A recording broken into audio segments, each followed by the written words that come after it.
gentlemen, welcome to It's All About Writing, and tonight we're going to be doing short stories. What's the big deal? I'm your host tonight, Alan Gilbert, and here we go. What is the big deal about short stories? Well, let's define what is a short story right out of the gate. A short story, arguably, all right, we'll just start the argument now, is about 9,000 words long. So different publishers, different magazines, different readerships want different lengths. So you may be doing something called nanofiction. That could be less than 500 words. You can imagine trying to write an entire mystery story in 500 words. They have microfiction, which is less than 1,000 words. You have up to, and generally in short stories, about 9,000 words. Generally regarded your world's greatest short story writer, and again, arguably, would probably be somebody like Edgar Allan Poe, because he believed a story should be read in a single sitting. So he was really, really good at getting it done. So let's dive in and talk about the beginning of your short story. Most writers get really hung up on the first line. Because let's face it, the first line is your introduction to your people. That's where the most is going to happen. And I like to tell everybody, totally, utterly, and completely forget that. If you got a spot to start writing, start writing. Start typing your heart out. Guess what? As you write this story, that great opening line is going to come to you. You're going to be typing, you're going to go back and read it again, and you're going to be like, hey, that was pretty good. That's the big hook. Don't be afraid to rearrange things and move things around a little bit. So have a little fun. Now, some things you need to decide before you get started. Number one, what is your setting? Is this a period piece? Is this a motivational piece? Is this fiction, nonfiction? There's all different kinds of short stories, all different kinds. So make sure you've got that. Now, not only do you have the setting, you also have the atmosphere. Daytime, nighttime, are people happy, are people sad? Is there some horrible twist in here? All of that really needs to be in your head before you really get started. The next one I'd like to talk about is genre expectations. All right, does anybody ever have the feeling they've written something that's never been written before? Chances are no. We've been writing a long time, and there's only very few basic story ideas. Some people say there's only 10, some people say there's only 4. So I mean, there's not a lot of, there's just not a lot of variation, except for what you want to do with it. But I will warn you, if you're writing a piece for a specific audience, so if you have decided you are writing a story to a 10-year-old, then that's where you need to meet the market expectation of stories for 10-year-olds. If you're going to write a murder mystery, somebody needs to die. If you're going to write a werewolf story, somebody needs to get bit. Somebody, just these are the expectations of the genre. So be prepared, you're going to have to get there. And the other thing is, what is the anticipation of this story? AKA, why are you going to write this? What's your theme? What are you trying to get across to your reader? Exactly. Why am I going to type this? And it could be I want to win this contest and get 10 bucks. It could be, I really have something to say. Or, my favorite motivation, I can't believe I just wasted time reading that story. What they really should have done is, that I like. That's the one where you're like, oh, let me show you how to get across the street. And you dive in, and murder mystery people kind of like, oh, that's so lame, that was so obvious. What you really needed to do, really get in there and have a good time with it. Twist, turn, have a little fun. Think about, I don't know if you've ever seen this movie, but there's a movie called Hoodwinked. And you all know the story of Red Riding Hood. Hoodwink is Red Riding Hood, just turned from a different perspective. It's Red Riding Hood on crack. Yeah. Turkey's on crack, not coffee. But it's a lot of fun, but it's where someone looked at a basic story and went, oh, but it could be this way, and they just turned it on its head. So if you look at two things that similar and that different, it gives you a way to look at other things and say, how can I turn it and make it interesting?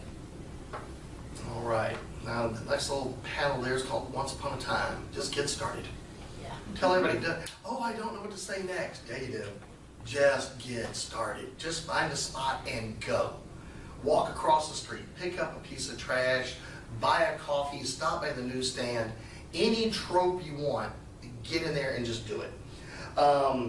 Just start typing. Really, just start typing. Pick a scene and go with it. You don't have a lot of words. So I like to tell everybody, just plain say it. I love when writers tell me, oh, I don't know how to express this. All right, tell me about it. And they usually give me the perfect line. Well, Bob was very sad that day because this happened. Okay, type that. Yeah, I mean, And let's move forward. plunge your reader right into the terrible, awful, right from the beginning. You know, just jump right in there. Now, a lot of writers love backstory. Oh my gosh, but none of this makes any sense unless you, all right, you know what, people? Nothing on this planet makes sense. You don't need the backstory of the cashier at Home Depot, do you? No, just give them enough to get them to care about the character and then move on. Hit, stick, and move. And if you really are just impassioned, just really want to know about that backstory, go write a different short story for that. And you have a backstory in a different story. You're going to run out of words quick. 9,000, it's really not. I mean, Yeah, you think it's about not it. Ooh, it's short. You're not getting there. You're not getting there with a lot of extra words. Word choice is very important. And you Bingo. want Visual to terminology. use words that engage your reader's emotions, engage their senses. And remember, the real world has smells. I always love to point that out. The real world has odors. You ever pull up to a Starbucks drive-through window? What happens when that window opens? Here comes all the caffeine goodness boiling out of the window. It's a great thing to put your reader right in there with you. All right, depth, as few words as possible. Get your meaning in.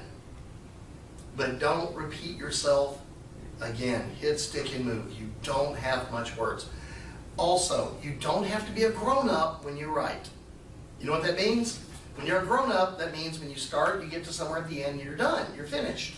You did it in one pass. We don't do that in writing. You may make 15 passes because you may forget by the end of the story, you need a fire extinguisher somewhere at the beginning of the story. Well, go back and put the fire extinguisher in. Maybe they needed to stop by Dunkin' Donuts and get some pastries. All right, that's fine. But you can always add and move these things around as you get to your story. Just don't forget, you need to get your stuff in here. If you need a prop, if you need a setting, put it in. You can always clean it up and sand it down a little bit later. Number 2 on that, get to your complications or your conflicts or the reasons you're writing the story as quick as possible. A lot of times, a lot of very fancy, very snooty old-time writers would tell you, oh, well, you need a lengthy exposition to get into your story. No. Get started, walk in, shoot somebody, kill somebody, steal something, take something, get the complications rolling. Complications and conflict are what drive your story, which means when it comes to the action, if you don't need it, don't do it. If you don't need a dog to run across the street, then don't have a dog run across the street. Stick to just the meat and potatoes of your story. Now, what is the genre you're writing, and are you following the rules? And if you're not following the rules, are you breaking specific rules on purpose? There's a big reasons why. You need to understand we're driving that message home. As we like to say in marketing, be original like everybody else. It's kind of hard. You need to drive it in there. Alan, tell them where to kind of, how they find what the genre rules are. Give us some guidance. The genre rules are really pretty simple. If you're a fan of that genre, you already know. If you love Angela Lansbury's whole series of Murder, She Wrote, then you know exactly how every single episode is going to go. It's a formula. Angela's going to do something cute. Somebody's going to, some gruff, crazy neighbor's going to come visit. Somebody's going to die. By the end of that series, she depopulated that whole city. You knew not realize that. Just terrible. They were killing people right and left around that place, and it was such a happy place. They're just murdering people. If it's a gospel, you've read other uplifting gospel stories. How soon do we get to the part that pulls at your heartstring? You get there pretty quick. You know, if you're writing a story about the car accident needs to happen quick. But then you need to have all of your actions according to your genre. Are you meeting the market's expectation for what you're trying to get across? Does that make sense? Everybody still with me? Cool. All right, when you got your action moving, characters are moving, and this is where I'm going to talk a little bit about voice. Voice is your word choices. Voice is, anybody in here read anything by Maya Angelou? She has amazing word choice. Within a paragraph, you know you are reading Maya Angelou. You know you're reading an Allen Ginsberg. You know that you're reading these people with very specific word choices. Your characters will have very specific word choices. Their choices will be very, very specific. So make sure you're hitting them, but don't freak out. You got a whole story and lots of editing to do. So if you're worried about how they said something, just say it and move on. Say it and move on. It is, I love to tell everybody, it is amazing what the correction fairy can do for you tomorrow when you go back to edit. It is amazing the stuff you went, oh, is now great. Or at least not so bad. So, we got action, and I tell everybody as you're getting into this, as you're moving your complications, you're heading for the climax of your story. The whole reason, the payoff. I tell everybody, you're about 4,000, 5,000 words in right now. Take a deep breath and push harder. Go a little faster, go a little harder. Move. Don't be as smooth. Don't worry about editing, don't worry about spelling correctly. Get it said, get it done. You're running out of space. Now, once we've got everybody in place, once you've done all the terrible things you can do to your people to get them positioned, it's now time to go for the payout. Deliver the magic. Go for it. And I tell everybody, just go for it. Everybody's like, oh, well, I don't want it to seem contrived or cliche. Go for it. It can be contrived or cliche.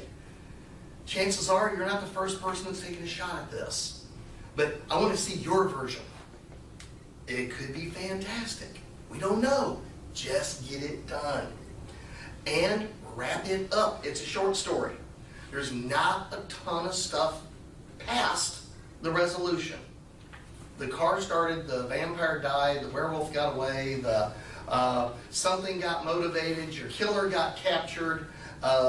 Whatever the point of the story was, you've delivered, you put it on the silver platter, you've rolled it out there for them. Now you only have another paragraph or two to get your housekeeping done. Because you know every time you watch like an old murder mystery, they always have the epilogue to show you what happened afterwards. There's nothing wrong with a nice epilogue. There's nothing wrong with a little nice housekeeping. Clean things up. Did we get the payoff for the reader? The reader stuck with you through all of these words to get to here. All right, you want to make sure that you have a satisfying ending for the reader. The ending is going to show how things go from now on. You know, you want to make sure that that you bring the curtain down with a satisfying thud. Yes, I like that. Yes. Nice big lump. Everybody wants to know that curtain's heavy. All right, so we've done all this. We've gotten all the way here. You've said the end. You dusted yourself off. You've taken a deep breath. Here are some hints about when you go back and read, go back to do your editing. Number one, tell everybody, don't get cutesy and artsy. Remember who you wrote the story to. And I'm going to throw in an extra little bonus here. Reading is a very intimate experience. We don't read in big groups, do we? Really, we don't. Reading is you and the book. It's an intimate relationship between you and the writer. So don't forget that. Don't get you personally cutesy. Especially if it doesn't match your genre. Ooh, a lot of stories die horrible deaths right there. All right, you, the writer, don't get distracted. You know, if you're feeling a little tired, you're getting a little, you know, your mind is wandering a little bit while you're working, take a break. Get back on task. You personally don't get distracted. Don't get wordy. If you can say it in one word, say it in one word. If you need 3 words, use those 3 words. but get it done as quick and short as you can. Now, my other one here is I love to tell everybody is don't outsmart your audience. That may sound a little bad, but trust me, it happens all the time. If you're an editor and you say specifically, we're doing an anthology of pirate stories that are all ages, and you send me the technical jargon of how to build this boat, chances are you're going to go a little above the head of the intended reader. Now, on the flip side of that, if you're writing The Hunt for Red October, you need to digest an entire magazine on how to build submarines, because that's an integral part of the story, isn't it? So, don't outsmart your reader, but don't dumb your reader out either. There's kind of a fine line in there. Alrighty, now, other big thing I love people tell me, oh, I don't know, I don't second guess your story. It's not for you. As I tell everybody, you're the writer. You knew how it was going to end. It's for the reader. Don't prejudge your reader. Let your reader have a little fun with this. So, take a deep breath, and let's look at taking a left turn. Now, here's your little weirdo advice. Short stories have a meter and a voice just like poetry. You don't have long. You're trying to get something done. There's a certain rhythm to the story. If you're hitting that rhythm, if you sit down and your keys are just a-flying and you feel good about the whole process, you're there. You've got it. You've got it. And there's some great examples of those. Get somebody to read your story out loud to you. I like to tell everybody, bribe some volunteers, preferably not immediate family members, because your grandma thinks you're great anyway. You need somebody that'll kind of beat you up a little bit. Now, the other thing I love to tell everybody about short stories and even novels, you can write these things in any order you want. You can write them backwards.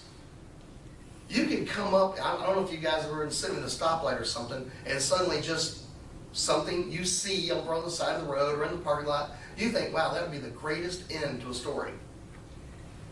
Well, congratulations, you got a great end to a story. Now you just write it backwards. You're writing technical. I always love technical writing for a minute, because you know what they're trying to accomplish. You know what you want to have happen at the end of this. So write the end of it, and now backtrace your steps. Murder mysteries. Love murder mysteries, or theft mysteries, or any kind of mystery like that, because I always know who did it first. Then I work my way back, and then I get mean, because then I start adding in stuff to mess with the reader. Oh, okay, go chase this guy down the hallway. This guy is completely meaningless. Da da da da da, and you'll have a little bit of fun with that. So, those are some great hints and tips about getting your short story in, getting it done, getting it written, and start typing.